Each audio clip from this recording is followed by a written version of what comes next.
Right. Once a person starts working in your organization, the way they're doing their job will determine their contribution to the company's business. Some employees' output is excellent, others is average, and there are also those who are not very good at what they do. Your job as a manager is to get the best out of people, to work closely with them, and establish an open line of communication. Otherwise, you won't be able to influence their performance.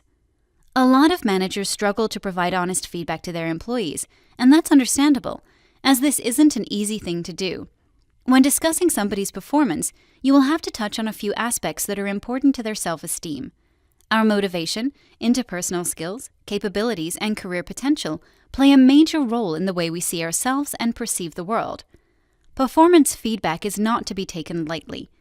Managers must prepare for it and should remember honesty and constructive dialogue win in the long run. Managers must provide feedback in two types of situations. They either do it ad hoc, when a situation needs to be addressed, or they do it during scheduled performance appraisal sessions. Ad hoc feedback is necessary when an issue must be addressed immediately. Some situations must be addressed as soon as they arise. You can't simply wait for the next semester meeting to resolve a conflict between two of your employees or to address lack of concentration or motivation. It is better to solve the problem now. Word of caution, though, count to 50 and back before jumping into a sensitive conversation. You need to be calm, collected, and have thought out the situation well. Scheduled performance appraisal meetings are the systematic way many organizations evaluate their employees' contribution. These meetings are important because they provide an opportunity for the manager and the employee to sit together and align their points of view. Often, their outcome determines bonus compensation and promotion perspectives. Ambitious employees are always looking forward to these meetings, hoping they will receive guidance on what they need to achieve to earn a promotion. Different companies organize their performance appraisals differently. We can distinguish between these approaches. 360-degree feedback. Employees receive feedback on their performance from multiple raters, managers, colleagues, direct reports, and so on. The raters fill out anonymous questionnaires, resulting in a holistic and less biased evaluation. Once they consider the results, managers can make their conclusions and determine which areas must be improved and praise what's being done well. MBO, the Management by Objectives technique, consists of defining objectives mutually agreed on by managers and employees. Employees are evaluated based on these objectives. By coordinating the objectives with employees beforehand, managers get their buy-in, and results show a higher employee engagement and motivation to accomplish said objectives.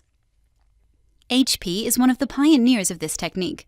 When asked about MBO, Bill Packard said, "No operating policy has contributed more to Hewlett-Packard's success.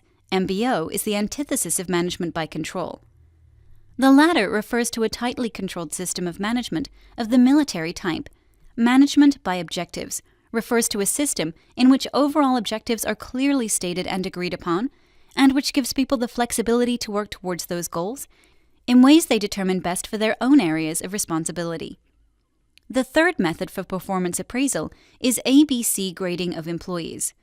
Most organizations assign employee to one of the three brackets, A, B, and C, where A means outstanding performance, B means high-middle performance, and C standing for need of improvement.